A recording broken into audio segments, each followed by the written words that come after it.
I think that for you, whatever it is, it's important because it's Micah to at least have some kind of historical and linguistic understanding that yoga means union in Sanskrit. It also means to yoke. The tradition of saying namaste isn't something I generally bring my students because that is actually like saying hello at the end of a class. So something I noticed, at least with the Micah students, is they're really interested in kind of a social deconstruction and kind of exploring the problematic and opportunities for education within that industry. So to me, like that's just something important to acknowledge with mindfulness, because yoga isn't just about you checking in with your breath, your body, your soul, but how you exist in the larger part of the world. And I think from art students, it's really helpful to understand that their practice itself functions like yoga in the sense that you're working on these challenging situations, solving problems, holding yourself accountable to being the best self you can be. And the one way that I think that works is with the breath. So let's just all sit up however you're sitting, because generally this is Zoom posture. In Zoom posture, let me move my Bob Ross socks, has a negative impact on the body, very much like, I don't know what this would be, creating things, embroidering, drawing. So right away, just notice the very crown of your head and have that point straight up. And then close your eyes and see if you can just notice the distance from your jawbones to your shoulders. And then notice the subtle breeze of breath moving in and out of your nostrils.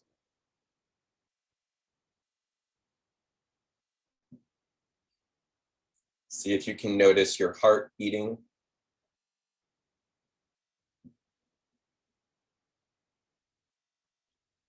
And if you are sitting in such a way that you're leaning to one side of your pelvis more than the other, just try to notice that.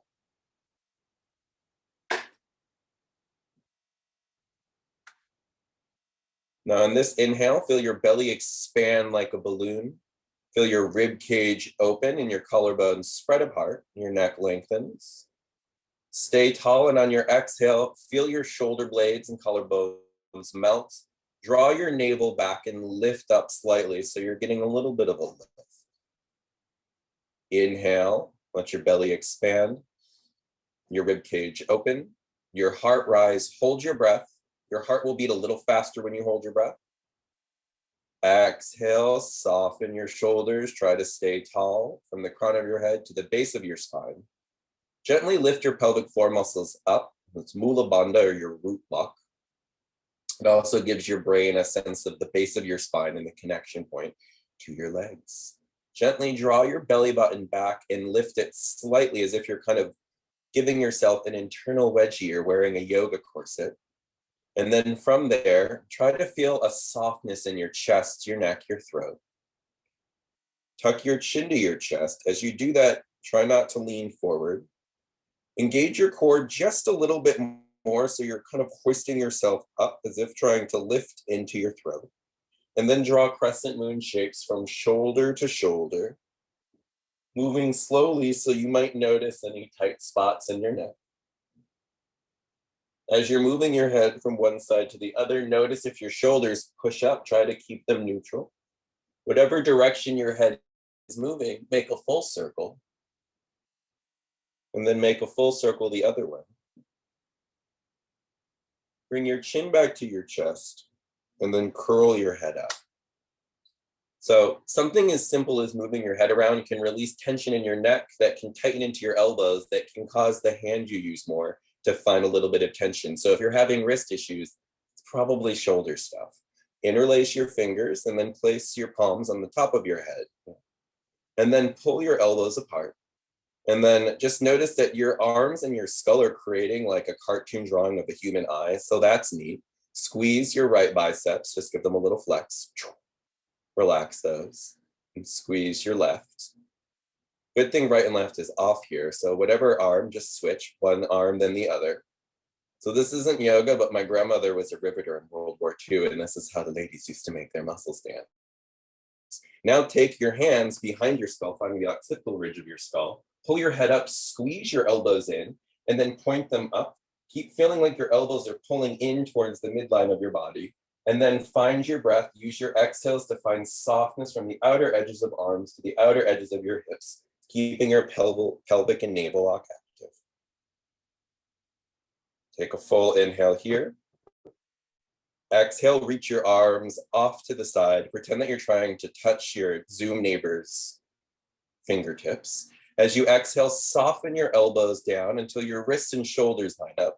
Tuck your chin to your chest, navel up, and then sit up even taller so the crown of your head reaches towards the sky.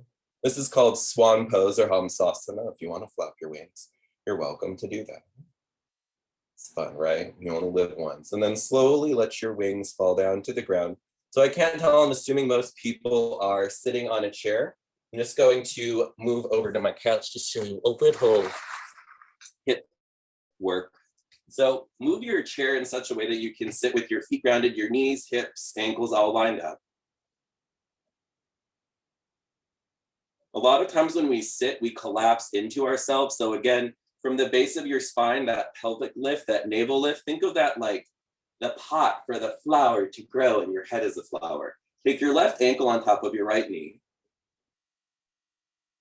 Yeah, and then just be mindful of the connection from your right knee to right ankle, left knee to left ankle. And then you can take your hands behind you or somewhere to hold on to.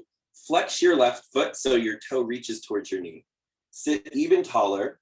Don't curl forward, but think your heart, sternum, your breastbone reaches up, chin slightly up, hinge forward, and then just find your breath here. Keep your core engaged. If you have tension in your lower back, to the floor. If you have tension in your lower back, you might feel some drama here. If there was a chair here, wherever your hands are, core is engaged and you're breathing. This is just a nice little way to get out of our lower back. You're here for 3 more of the most majestic breaths you can take in your entire life. When you finish your 3rd exhale, no rush to it. You simply let that go. And then you'll take your right ankle to your left knee. If you're still on like your 2nd inhale or whatever, stay where you are. Adjust your arms. Really, you're just trying to make it so you can lift up instead of sink down. Flex your right foot.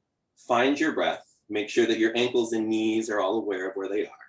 And then hinge forward. So instead of collapsing down, you think reach forward. You'll feel that in your lower back. You should feel that from your hip to your knee to your ankle. Maybe in your soul, but breathe wherever you are.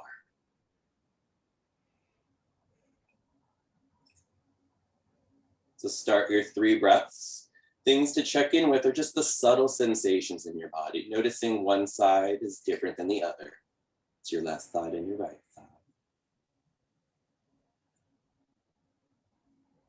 When you finish that 3rd exhale, slowly let that go. And then you're going to stand up, feet hip width apart, toes straight ahead, hands to your hips.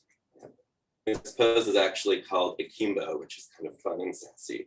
Lift all of your toes up. If you're wearing shoes, that's Zoom, I don't know if you are, just notice that feeling, but it lifts your inner and outer ankles and activates your arches. Drape your toes back down, bring your hands to the fingertips point towards the floor. Think like electricity shooting down so you notice the connection from your shoulders, elbows, and fingertips. And then interlace your fingers behind your back, tuck your chin to your chest, gently scoop your tailbone so you're not popping your ribs out. And then make a circle with your skull in one direction. And then circle the other way. Release your arms. Inhale, your arms up, palms touch, interlace your fingers. You'll make what's called either temple or Kali Mudra, index fingers up. Soften your shoulders and then bend your elbows so your outer arms wrap around so we don't crunch into our shoulders. Inhale up and over to your right, looking up towards the ceiling or the sky. Try to feel your right ribs lift a little bit away from your hips. Inhale, lift up, interlace your fingers the other way. Notice how that feels in your brain. Reach up and over to your left. So instead of sinking, can you feel those left ribs lift up out of your hips? Use your breath to be in this posture. Inhale, come up. Exhale, release your arms, take your palms to your lower back, find your sacrum, lovely flat bone, and then push your hips forward, lift your chest up, tuck your chin, squeeze your elbows in. So you're getting a little bit of a back bend without working too much into it. Slowly on your exhale, let your arms come down, bring your hands to your heart center. Balance on your right foot, slowly bring your left heel to your right ankle. Notice your wobbly breath here. If it's a lot to balance, stay here, or bring your leg where it needs to go to be a tree in the beautiful Zoom forest. Hands can stay at your heart center or you reach your arms up. So I always tell students when we do balancing postures, that can trigger that kind of fight or flight nervous system response of, I'm falling, and yet you're still standing up. So yoga asanas, the postures of yoga, help you regulate your nervous system response to life and the human experience. Stay focused on your breath. Those wobbly feelings, it's proprioception, it's electricity causing your body to work. On your exhale, hands to your heart center. Bring your left foot slowly to the floor. Reach your right foot forward and in cursive, write your middle name. It's okay if you're not right-footed. Now right heel either above your ankle or slide it to your inner thigh. Hands to your heart center. So regulate the posture by checking in with your breath. You can reach your arms up or keep them down. But notice if you're like, I'm a little nervous, I feel like I'm falling or standing on the edge of a cliff. It's because you're human. Your nervous system is putting you there. Slow your breath down and control your energy. That's where it gets kind of mystical. Control your energy. Take a big arborist breath in. Exhale, hands to your heart center. Right foot to the floor. Cool. Now close your eyes. Notice your breath. Notice your heart rate. Notice the texture of the clothing on your skin. Notice the chatter and thoughts in your mind. Just simply be here. And you get to be a tree one more time, but with your eyes closed. So start on your left foot. Bring your right foot either to your inner ankle. Try not to peek. It's a little scarier at night, but that's okay. If you fall, I promise you, your eyes will automatically open and you'll still be standing on 2 feet. So just give that wobbly adventure into the unknown a chance. You can insert some kind of searching into the darkness to find your light metaphor if you'd like to. Let that go. Don't worry if it happened or if it didn't. It's just you standing on 1 foot with your eyes closed. Switch sides. Try to be in the physical task, the sensations in your body. Notice your breath.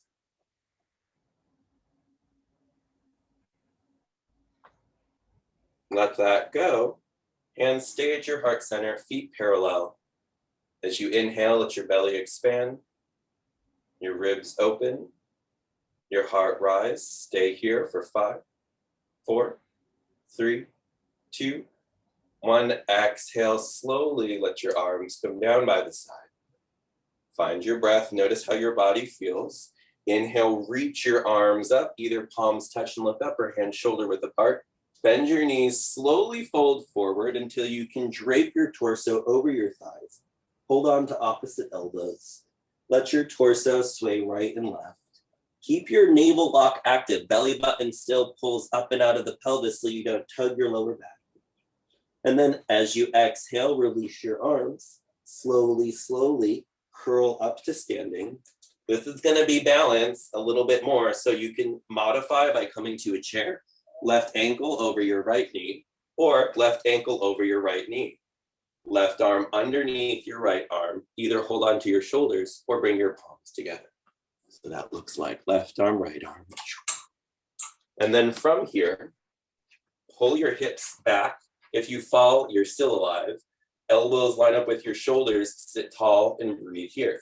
Engage your core, notice your breath, notice the effort. You can also say, I'm not doing this with my legs, and simply work on your arms. This is such a great way to open tight neck, shoulders, and upper back.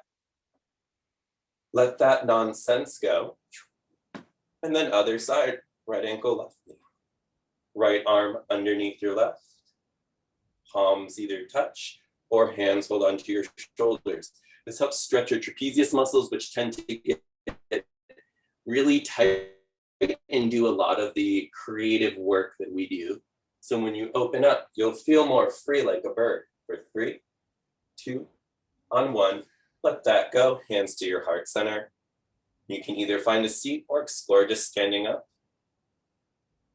As you inhale, let your belly expand, rib open, heart rise, hold your breath.